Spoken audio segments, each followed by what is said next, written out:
Hey everybody, I'm Zach. And I'm Jesse. And you're watching In Depth on Now You Know.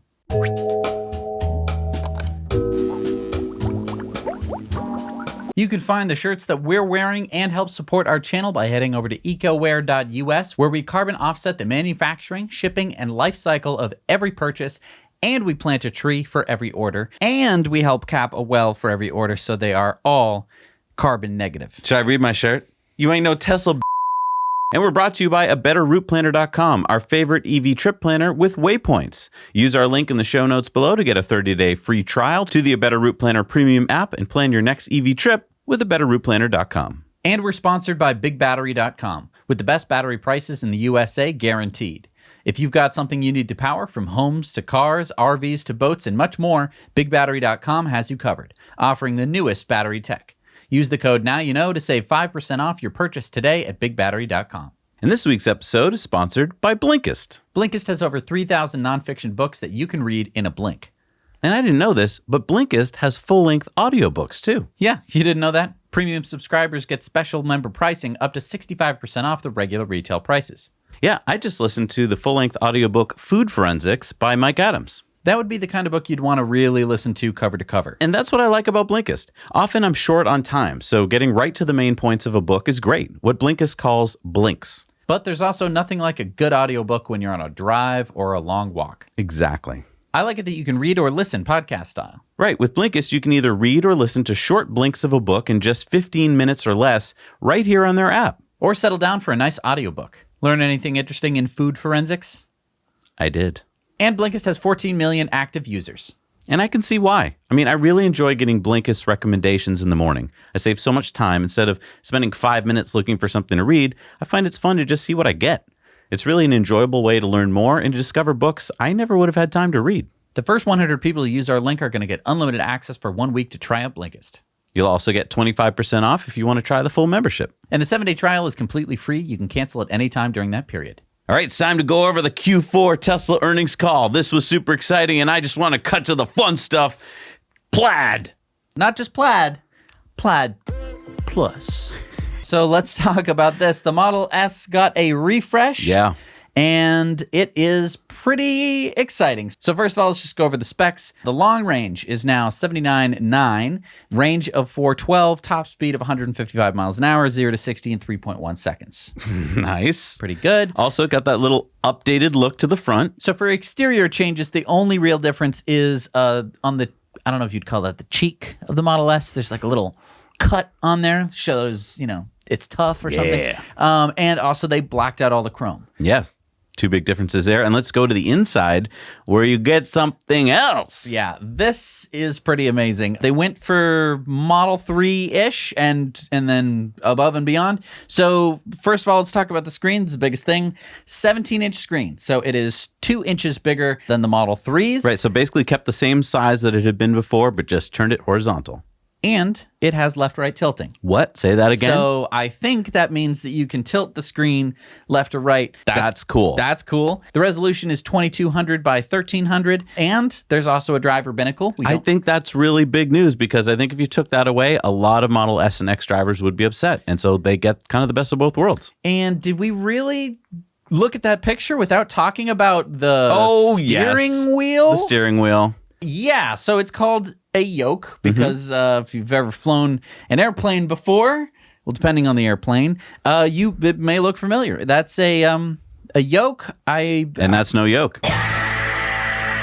I have some questions because on the website, Tesla says the ultimate focus on driving, no stalks, no shifting. With a stockless steering yoke, you can enjoy both the best car to drive and the best car to be driven in. I'm sorry. How do you change into drive and autopilot if you don't have a stock? That is a good question. I think if you look very carefully on the left and the right-hand side, you will see some, I'm going to guess that they're capacitive buttons. So I think you can see on the left a left and right arrow. I think those are the blinkers. Okay. I don't know if those are just lights to let you know that the blinker is on. Can I ask you a question? Yeah. My whole life, cars have had stocks. Yeah. So is NHTSA going to allow this? I don't know. It might be, well, it's literally on the website for you buying the thing, so I'm assuming that they've already gone through all the regulatory hullabaloo that you need to do. So if you like the Model S refresh, or if you like that we're showing it to you, please hit the like button. It makes a huge difference in the algorithm. I know that you might not care about that, but it makes a big difference in terms of who gets to see the video. Because right now, mostly it's just our subscribers, and we want to tell more people about Tesla, and you can do it by hitting the like button. So do it right now, and we'll get on with the video. All right, let's jump into the rear seat. What do you get there? You get a screen. Yeah, you get an 8-inch rear screen, and it's compatible with wireless controllers, so you can play video games in the rear seat. So this is officially the coolest. I don't want to play the game you're playing, Dad. I want to play my own game. And also, according to their website, 10 teraflops of processing power enables in-car gaming on par with today's newest consoles via Tesla Arcade. Okay, so 10 teraflops. What the heck does that mean? So that would be roughly on par with like an Xbox or a PlayStation in terms of processing power. Just for the game? Yeah. So I'm like a dedicated gaming computer. They put a dedicated gaming computer. So let's just go to this picture here. Yeah. What is that game on the screen? That is Witcher 3 Wild Hunt, which is not the kind of game that we have been looking at in all of our cars up to this point. What kind of game is it? That's a AAA game. I mean, that's a game that you'd play on an Xbox or a 360. It's not the kind of game that you play on your phone, which, no offense to all the other games on Tesla Arcade, kind of mobile games to me. Wow. So this is a full 3D render modeled game with... I'm going to give that a wow. Yeah. That's a wow. That's definitely something that I wanted for a long time. I think there was, I don't know, our fans will find it, an episode where I was talking about having a gaming system inside the car. Now they have that, and a screen in the back of the car, which with wireless controllers, you are going to be the coolest parent in the world, because you will not only be driving the coolest car, but it'll have video games in the car. Video games in the car? This is pimp my ride level of cool. All right, let's go to something a little more boring. Tri-zone climate. So basically I'm going to try and maintain the level of excitement about tri-zone climate control. It's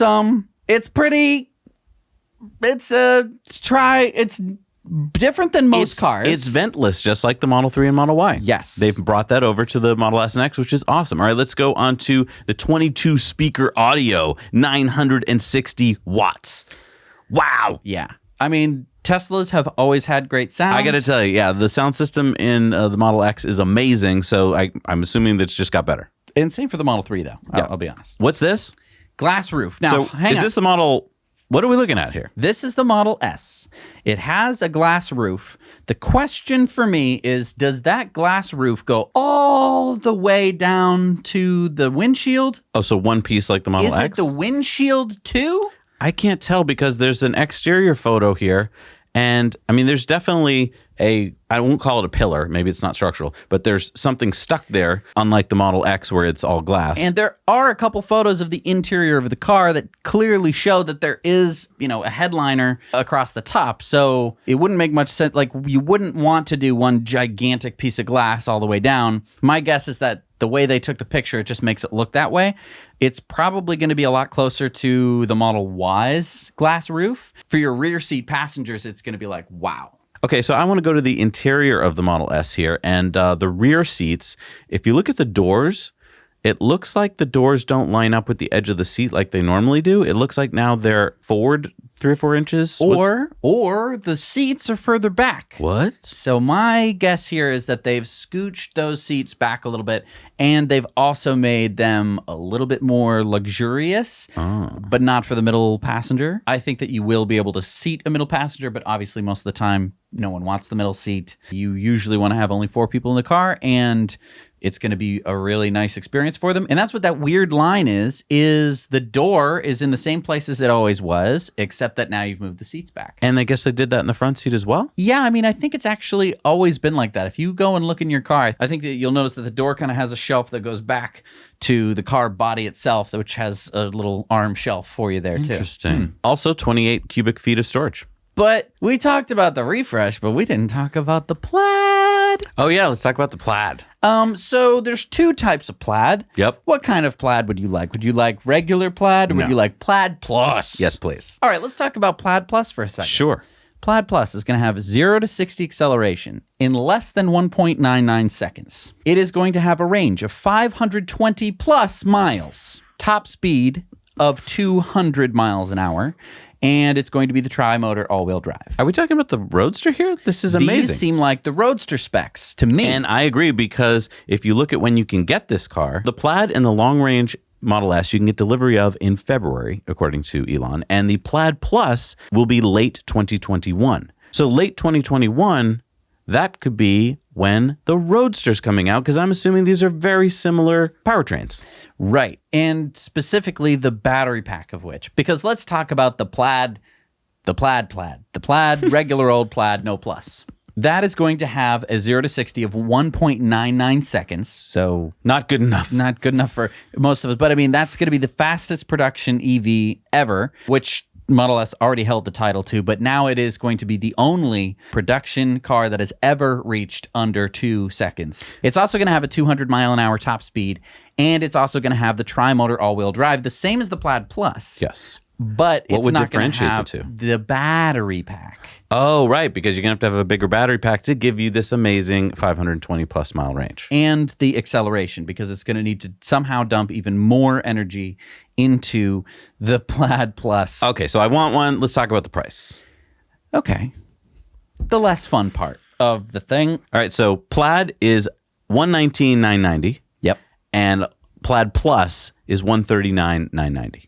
Now, just to put that in perspective, when the Model X came out with the performance Model X P90, that was more than this. So how are they doing it? It's amazing. No, I mean, that is amazing. And let's also compare it to some other cars that you may buy that are in a similar price category. Like what? Actually, a little bit higher price category. Let's talk about the Porsche Taycan Turbo S. Okay. $185,000. So you could buy like a Model 3 in addition to your Plaid Plus Model S. The Porsche Taycan has a 201 mile range. So that would be 2.5 times less range. yeah. The Taycan has 750 horsepower, and the Plaid Plus has 1,100 plus. The Taycan has 0 to 60 in a respectable 2.6 seconds. Of course, the Plaid Plus is in less than 2. Yeah, no, it just destroys it. That's just And that's the 95. base Turbo S price. That's before you add any kind of fancy wheels or any fancy seats. But you or know, the it's ski packages. It's not just the Taycan. Let's not just pick on them. Let's look at this chart from Tesla here, where it basically squashes all of its competition. Yes, It's a smackdown to every other car out there. So the big question is the refresh. 4680 batteries in these Model S's? Well, I thought so when I first read the letter, because according to this little piece here, it seemed like it. But then later in the call, and that's why you're coming to us, guys, right? Because we went through the call. Elon said on a question that they're going to be using 18650s for the next, 2 years? Yeah, we're going to have to dive deeper into that when we get there. Okay. But hold on, hold your dang horses there. Model X got a refresh too. Yeah. Pretty much the same refresh. There is no Plaid Plus for the Model X. But there's a Plaid. There is a Plaid, though. So let's just take a look at that. So right now you can get a long-range Model X, $89,990. And 360 miles of range, 155 miles an hour top speed, and 3.8 seconds 0 to 60. That is not bad for a big car. Right. The Plaid Model X is $119,990. It has 340 miles of range, 163 mile an hour top speed, and 0 to 60 in 2.5. I mean, it's faster than a Bugatti. A Bugatti, and it seats 7 people. I mean, I drive a performance Model X that can go 0 to 60 in 3.3. I can't even imagine it in 2.5. No. It's just, wow. That is mind-blowing. I want to talk about the drool effect, because if you've probably noticed, we've had to edit a lot of the drooling shots here where Jesse and I are just drooling over these cars. And I think because Tesla hasn't upgraded these cars in quite a while, many years, now when they show us these updated features, my mouth is watering. I think that for Model S and Model X owners who have kind of been waiting, this is very, very exciting. You get a little bit of an exterior upgrade, You need to have the eye for it to spot it and be like, oh, that's the refresh. The interior completely reworked and the gaming system perfect. I think that's a home run hitter right there because I have absolutely loved having YouTube, Netflix in my car along with the games. It's really nice, especially for long car trips when you're supercharging. Fantastic. Yeah. When we talk about a car that can drive you, which we're expecting, it's going to be nice to have that big center screen that can tilt towards you and you can just be like, what am I doing today? That's going to be nice. Yeah. And the specs on it. So much good stuff in the Tesla earnings letter. We'll just be sprinkling some awesome pictures throughout and lots of cool charts like this one, vehicle deliveries. But we're not here for that. We already know about the deliveries. Let's get to some of the numbers. Let's get down to the brass tacks. All right. So let's talk about something a little boring, gross margin. It's 21% in 2020, up from 16.6% in 2019. Yeah. These are just little tidbits that you can pull out of your hat if anyone is being like, I think Tesla's overpriced. Now, You okay, just- what gross margin? Gross. Why is it gross? This is an indication of how profitable the company is, what they're spending to make something. And so basically, this is just you want to see this trending up, and it is trending up. So margin is if I spent 50 cents on something, on all the materials and labor to build something, and then I could sell it for $1, I would have a 100% margin. Right. So having a 20% margin in the auto industry, pretty unheard of. Yes. Let's just look at cash and cash equivalents. They now have in the bank $19.3 billion. That's with a B. I mean, I'm worried about the banking apps that the Tesla has. Do they log in and it kind of goes like, error, I can't display $19 billion. I know, right? Whoa, that's a lot of money. I mean, that is up from $6.2 billion in 2019. What? Yeah. So now where did all this money come from? Well, $5 billion of it came from a capital raise they did last year. They issued new shares, and they issued them at an average of $632 a share. So they got a lot of money that way. And so some of that cash came from free cash flow, $1.9 billion in Q4. And they actually would have had more, but they offset some of it to pay off their debt early. So they earned a lot more money in free cash flow, and then they just said, let's pay off some debt. Let's pay off some debt, which Nice. lowers their interest payments. So that was pretty smart. All right, so let's talk about apps. Okay. It dropped. It did drop. Now, you might be saying, what is Jesse talking about? Average selling price. So of Tesla's vehicles, the average price dropped by 11%. Now, you might be going like, uh-oh. If you're selling things for less money, maybe you're going to be making less money. Not the case. Total revenue grew by 46% year over year. Yeah, they're selling a lot more units. And a lot of that ASP drop is because a lot more people bought the 3s and Ys as opposed to the more expensive S's and X's. But a lot of it is also because they were able to lower the price. And Elon himself earned $267 million in Q4, which has to be accounted for in some way. So when we're looking at the bottom line, a lot of this money went to Elon's pockets, which good for him. Now, of course, this isn't straight cash, right? We're talking stock in the company. Stock in the which company. he's going to have to hold on to for 5 years. Exactly. So don't worry, he's not going to sell it all tomorrow and go to Vegas and blow it all. No, hopefully not. I mean, it would actually be hard to do. I mean, he might go to Vegas because he's going to be hanging out in the boring tunnels. But That's right. some really good news on the solar front. Solar deployed is up. So from 57 megawatts in Q3 to 86 megawatts in Q4. That's a 59% increase year over year. And then storage. Storage went from 759 megawatt hours in Q3 to 1,584 megawatt hours in Q4. Yeah, 199% year over year And gain. they pretty much doubled quarter over quarter, which is insane. Yep. I mean, just look at this chart here. Battery deployment of over 3 gigawatt hours in a single year. That's the first time Tesla's ever done it. That's up 83% from 2019. And people are wondering why the price of the Powerwall went up. It's because there's a lot of demand for that guy. And I mean, superchargers, the number of stations is up 41% year over year, and the number of connectors is up 45% year over year. What does that mean? It means that locations have more stalls. So for every supercharger dot on the map, there's more capacity at that place. And they increase the amount of capacity in their factories. Take a look at this chart. I mean, they're just increasing the number of cars they can make in a year. If you add up those numbers, by the way, you get over 1 million. So I think we're looking this year at hopefully 1 million cars produced. And that's before Texas and Berlin kick in, which should happen towards the end of this year. So maybe not contributing a lot, but especially next year. All right, let's look at global market share. Now, on the left of this chart, it is a small number, 0 up to 1.5%, so don't get too excited. But let's just see what this chart will look like when this happens. That's the beginning of an S-curve, folks. That's what it looks like. So even though market share is low now, it is going to climb incredibly fast soon. And I love that they included this little chart in the earnings report. This is the top Tesla range versus the top next competitor range. And as you can see, Tesla in red. Yes. And competitor in blue. So year after year, Tesla is steadily inching further and further away from their competition in terms of range, which a lot of people care about. This little sentence in the earnings report I found really cool. We are currently building Model Y capacity at Giga Berlin and Giga Texas and remain on track to start deliveries from each location in 2021. I think it's time now to head over to the Giga Cup update.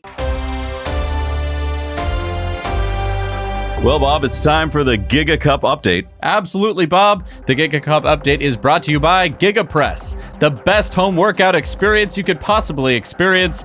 It is not just good, it's Giga. That's what I use, Bob.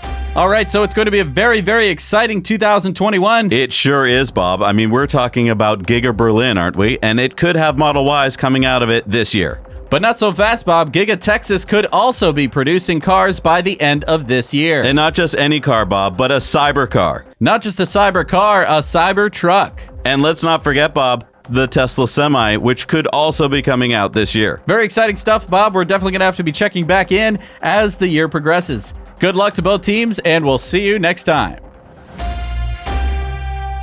But now let's talk about the most important number, the number that makes or breaks Tesla. It is GAAP income, and there was a GAAP income of $270 million. But here's the thing that I'm worried about. Ooh. Take a look at this graph, right? Yep. Mm-hmm. We got Q3, Q4 looking pretty good. Yep. Q4 is, on the way down, which doesn't make me feel as good. Mm-hmm. And then I'm worried about Q1. Yeah, it's always the toughest quarter. Right. What if they're not profitable Q1? What are you worried about? I mean, because then they're already on the S&P. You're right. Oh, you're so used to worrying about profitability for the S&P 500. Yeah, they're on the S&P 500, and they're not going to get kicked off. So basically, next quarter, it doesn't matter. It doesn't matter. They're still going to be on the S&P 500. It would be nice if they had a profit. I think that they could, squeeze one. Some of this Model S and X refresh could squeeze into that because if it does come out in February and March, those high margin sales could get counted in it. But important to keep in mind that the S and X have not been sold all month this January. True. So True. That could, lead to maybe a little bit lower profit margins, especially the first half of this quarter. But let's talk about regulatory credits. $401 million of regulatory credits this quarter. Thank you very much, FCA. Hold on a minute. Hang on. Mm-hmm. You know what everyone's going to say? They're going to say, well, Tesla wouldn't have been profitable if they didn't have those regulatory credits. I mean, it's true. If you were to take out the $401 million, they wouldn't have been profitable. But according to Zachary Kirkhorn, they're not planning on this as their business model. This is just something that, hey, it's like they're giving them money. You're going to take it. Right. And it's important to keep in mind that the reason that they didn't have higher profit this quarter is because they were investing a lot into R&D. And that is going to help a lot later down the road when other car manufacturers are starting to get their Tesla killers out onto the roads. I think Tesla will have their own Tesla killer. They already have one. It's called the Model S refresh. And before that, they had the Model 3. Those are all Tesla killers. All right, so that was the earnings letter. Let's go through some of the remarks that Elon had and some of the questions. We're not going to go through all of them, but these are the ones we thought were important. In Elon's early comments, he said that Cato Road, which is making those batteries, it's only a pilot plant. But if you were to put it in context, it would be one of the top 10 biggest producers of batteries in the world. But the thing that I don't understand about that is, isn't it just making 4680 cells? Yeah. So where are those cells going if they're not going in the Model S? That's what I want to know. That's what I want to know. And then we went to Zachary Kirkhorn's opening remarks, and he said that we should expect a low Q1 income. So just like you were talking about earlier, Q1 is traditionally a lower sales month, and so we should just be prepared for maybe losses in Q1 or at least lower income. But he did say that demand continues to outpace production. So then we went to the say questions. And what I really like is that they do the retail investor questions first, and then they do the institutional say questions after that. This is a good one. It asked, what is currently holding Tesla back from being the market share leader in solar? And I didn't know this, but Elon said that they took people off of the making solar, and put them on making Model 3s when they were ramping up. So they had to drop a lot of their solar production.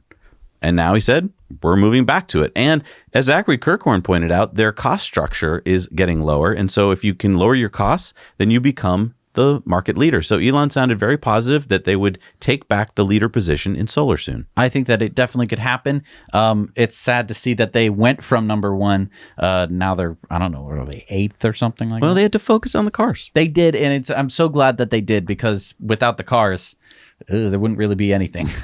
This is an important question. Could current owners get ability to transfer their FSD to their next vehicle? This would be huge for loyalty and overall increased sales of vehicles while offering more FSD sales on the used vehicles. What did Elon say? He said that they weren't considering it at this time. He said that the market currently undervalues full self-driving, and that they will be offering subscriptions within a month or two. Ooh, I think he's going to be forced to change his mind on this one. It's really a lame policy by Tesla, because it incentivizes people to not want to trade in their cars, which means that they don't want to buy a new car from Tesla. They would rather sell it to a third party, which is more of a pain, which means that they're not going to sell their Tesla that they've been sitting on for a while to get maybe, I don't know, some kind of new refresh Model S. And it's really not fair, because it was an early access program, and the idea that you're going to have to hold on to this car in order to keep the license of a piece of software is just cockamamie. There's a question from Robert. He said, can you give us a progress update on dry coating of the battery electrode? At Battery Day, Elon said, I would not say this is completely in the bag yet, as yields were low. And so Drew answered this, and he said that Cato has solved pretty much every problem. Their yields have been increasing week over week and month over month. They are confident in the dry process, and their capacity right now is 10 gigawatt hours, but they have the staff hired, the supply chain, and the equipment there, and they're going to be working on their goal of 100 gigawatt hours for 2022. Jay asked, why are you confident Tesla will achieve level 5 autonomy in 2021, and why is Dojo not necessary to get there? So Elon seemed pretty confident here. He said that basically they had to make a switch, right? The cars used to give them static images, and they had to label those images. Now the cars are giving them video from 8 cameras, and they have to take all of that in video form and label it, which is completely different than what they were doing before. So they've kind of had to slow down and go to this new labeling system. But it sounded like they're very confident that this is working, and when they get it fully trained, that it's going to be able to do all of what they need it to do, which is to be better than a human by a factor of 2 or 3. And it sounded like Elon was really confident that they're going to get there. Now, Elon also said Dojo may be the best neural net training by a factor of 10. And the weird part was he said that they're not keeping it to themselves, and that he thinks that it's a whole other line of business. Hold on, everybody. So, okay. Another business. So neural net as a business. Yeah. That's a new thing, I think. Ding dong. Hello? Hello there, sir. I am Elon, and I am selling neural nets. We don't need any neural nets. We already have as many as we need. Please go away. Interesting question here from Kevin. He said, it is frustrating to have to go to Elon's Twitter to do feature requests and bug report recognition, and I often feel like Tesla development efforts don't align with customer needs. Can we please get a Tesla official community feedback system with up and down voting? It sounds so familiar. Yeah. It sounds like if only there was something that was that. Like, not like that, but was that. But Jerome did say that the frequency of service visits has reduced by 1/3. Their goal is to have no service needed at all. They've increased mobile rangers to fix problems, and they say that is about 40% of visits now. They're pushing for over 50%, and they are getting most of those problems solved in less than 2 hours. To me, this was a sidestep. I don't was. think that the question had anything to do with service. I think that it was mostly actually to do with full self-driving beta. Also, just in general, yeah, it would be nice if there was an actual portal for you to, submit things that wasn't Tesla service. It's a little janky on the app, I'll be honest. It's a little slow. I was using it the other day. I would like to have something that was on a computer that you could use. There's a question from institutional investors. Does Tesla plan or expect to license any of its software applications, full self-driving and AutoBidder in particular, to third-party OEMs? And Elon said that they're open to licensing, that they've had discussions to license Autopilot to OEMs. Breaking news. But basically that they're going to need to demonstrate full self-driving this year. Yeah, I think Elon really wants to show what full self-driving can do, and then I think that's going to open the floodgates. Other auto manufacturers are like, yes, please, some of that. And he said the same was true for AutoBidder, which makes total sense. AutoBidder, of course, is the virtual power plant software, which allows people with either home solar or batteries or both to sell their power to the network, but just using an AI to do it for them. Licensing AutoBidder to like National Grid could make them a lot of money. Yeah. There's another question. Key differences in product, customer preferences, FSD strategy between China and the rest of the world. Do we need to do things differently to win the Chinese EV market? And Elon had an interesting answer here. He said that only 1 or 2% of the Chinese owners of Teslas have chosen the FSD option, which is much less than the rest of the world. He said they're very discerning, and basically they got to get it working well in China. If it gets working there, since they're the most discerning in the world, then it'll work everywhere. And of course, another thing to point out is that they're currently the leader in Chinese EV sales. Then there was an institutional say question about Cybertruck development. Were they expecting to have the Cybertruck hopefully delivered in 2021? And Elon said that they have completed the engineering and design work for the Cybertruck. They're currently ordering equipment for the Cybertruck. And in fact, I think we reported on this on Tesla Time News from our buddies Jeff and Joe over at the Quad Squad. These big gigapresses were being delivered. And get this, these are bigger than the Model Y gigapresses. These are 8,000-ton casting presses versus the 6,000-ton ones that are needed for Model Y. Now, why would you need a bigger gigapress? The Cybertruck is bigger than the Model Y. But I thought they were folding the Cybertruck. I think that's on the outside, but I think the body in the back is still a big pressed thing. But I thought it was an exoskeleton. Of course it'd be on the outside. I don't know. Exoskeleton. All I know is what he told us. So now you're casting an inside? I don't know. It's going to have an exoskeleton and an introskeleton? It's an extra...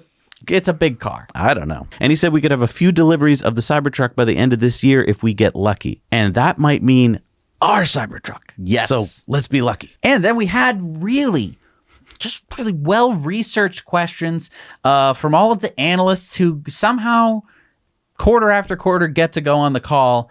The first question Elon absolutely detested. He wouldn't even answer it. Yeah. And that was, what's the regulatory environment for full self-driving? Basically, this guy did no research. I guess he rolled out of bed and was like, oh no, the call's today. And he just picked up the phone and he was like, oh, that's a good question. Yeah, what's the regulatory environment for full self-driving? Yeah, so someone else had to take it for Elon. He said there's really nothing limiting them in the United States. They think they have a good chance if they show that it has a high reliability. But Europe is going to be a problem because they're not allowing anything over level 3 autonomy right now. China is interested in level 4 or level 5, so it could happen there. So as we've been saying this whole time, yes, US and China will probably be first. Sorry, Europe, you're too safe. Interesting question from Credit Suisse about the elevated capital. They were like, can that accelerate anything for you? And Jerome said that the future capacity at gigafactories can now be bigger from the start. See, normally they would, start a gigafactory up and then slowly bring in more machines. But if you have more cash, you can just put all those machines in at the beginning. So that's pretty cool. Also, he said there'll be more service expansion and supercharger expansion. Which are all things that I like. A question from Piper Sandler asking, do your suppliers have to make 4680 cells? And here's the really interesting part, though. He said that the new Model S uses 18650 cells. Yeah, I almost dropped my pen. I was like, what? I thought they used 4680s. And he said that this would continue for at least a couple years. Yeah, now he said they're more advanced than when they first started, but yeah, we knew that. I thought since this was such an advanced car, they were going to use 4680s in them. The thing to me, and the more I've been thinking about it, is what is the advantage of the 4680s? And I think it's just cost and manufacturing, and you might be able to get some range bonuses. But aside from those big things, here's the thing. Well, then what are they putting them in? Right. I don't know exactly, but I think the thing about the 18650s is that the lines are already built, the machines are already there, they're already pumping out the batteries, they're all well-oiled machines. Why would you rip them out of the factory, replace them with 4680 cells? In the meantime, what are you going to do? Nothing. You're going to be stuck being like, well, we can't sell you any cars because we ran out of batteries. They can't do that. They need those lines to continue running. So I guess they've just been updating the chemistry and putting those in the cars. Another little tidbit question, which doesn't seem like it's going to go anywhere, but then you get something from Elon that's very valuable. The question was, are you having a problem with your access to human beings? I mean, you need more than just machines in your factories. And Elon said, yes, that does limit the growth rate, but we think we can maintain a growth rate in excess of 50% for many years to come. This year, we might track above 50%, and the same is true again for next year. So that's awesome, because a company, I don't know too many companies that can grow at a 50% growth rate year over year. It's insane. I mean, when they're really small, maybe, and Tesla is kind of small, but not really. They're growing very quickly, obviously. Many years. This is going to be a huge company. Yeah. Then there's a question from RBC Capital asking about electric vans. He said, you said something about electric vans back in 2018, man, but we haven't heard any updates. And Elon said that they're definitely going to make a Tesla electric van at some point, but it's all down to battery constraints. If they were to build an electric van, they wouldn't be able to build something else. And he actually said that this is why they aren't making the Tesla semi-truck right now, is just due to battery constraints, because for every semi that you would build, you wouldn't be able to build, probably like 10 Model 3s. And they would much rather build the Model 3s. One of the funny parts about Elon's answer is that in response to all of these other car companies are going to be making vans, he seriously doubted that a lot of these companies were going to make vans at all.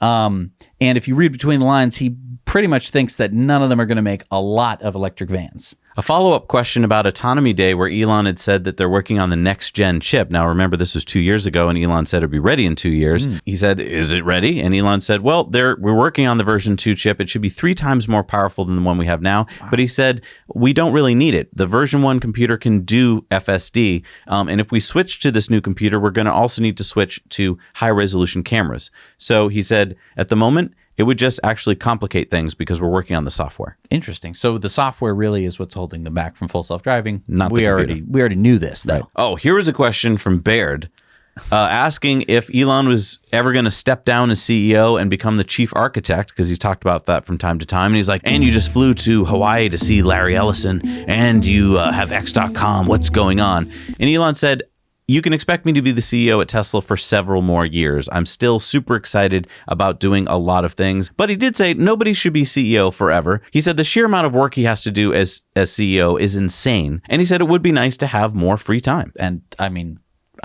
no one can argue with that. But I don't know where this Baird analyst got this idea from. I guess at some point Elon said that he would step down as CEO once they made a mass market car. I don't remember that, but is that the sort of thing that Elon was going to spring on us? Like, well, you remember, boss? I said I'd leave after I made the mass market car. It was a smart question because sometimes Elon just says stuff. I mean, once he gets talking, and no one's going to stop him. So right. If he had said, I'm retiring in 6 months, I mean, that's the kind of information a lot of analysts want to know, because if Elon leaves the company in any shape or form, that's going to change a lot of things. That's a really good point. Yeah. But luckily, he's pushed that ball off, so that's something we don't have to worry about. Yeah. Oh, and then, of course, there had to be a stupid question from Loop Ventures about why is battery electric better than hydrogen? So all in all, a fantastic earnings call. I mean, 6 quarters in a row of profitability. We did get to see the refresh, which I really hadn't been holding my hopes for. Yeah, and for me, exceeded expectations. I really want to see your comments down below about the refresh. Are you guys excited about this like we are, or is it just like, who cares? I mean, obviously, it's the Model S. It's not the Model 3. Maybe someday we're going to see a Model 3 and Y refresh, and we're going to be super stoked about that. But they don't need a refresh. No, they're refreshingly new. The Model S, the reason that I think sales had declined was because the Model 3 and the Model Y were so much better for the price. Right. You got the horizontal screen with all the bells and whistles. Of course, you don't have the binnacle, but you had a fantastic pair of cars. But I will tell you, I did think when we first were talking for the first hour or two before we got to the earnings call about the Model S refresh and the Model X, I thought it had the 4680, so I thought that was just kind of built in. When I learned that it had the 18650s, I was like, oh. I don't know. If people are going to put down that much money for a Plaid, I think just the feeling of having the 4680s in it is going to be important. But what magic sauce are the 4680s going to have over the 18650s? That's the big question for me. And it didn't stop anyone from buying any other Model S's or X's. I think that that's not the reason people didn't buy the Model S or X. I think that it was like, this smells a little stale. When are they going to come up with an update? I want the newest thing if I'm going to be, dropping close to $100,000 on something. So, right? Didn't you just make my argument for me? They want the newest thing. Yeah, but they want the newest thing that they can touch. The 4680s, you're never going to see. You're never going to be like, and check out these 4680s. There's nothing, you can't do that. The next refresh should have a glass panel in the bottom so you can see them. A little curtain that you can, hey, look at these bad boys. Whew, boy, what an exciting earnings call this was. Yeah. Thank you to all of our patrons who support us, because, our team is working on this throughout the night to get it to you the next day, because we know it's important for you guys to see all this new stuff. So, if you feel like supporting us, head on over to Patreon. For as little as $1 a month, you can see all of our Patreon bonus stories, and we'd really appreciate your support. Thanks so much for watching. Now you know.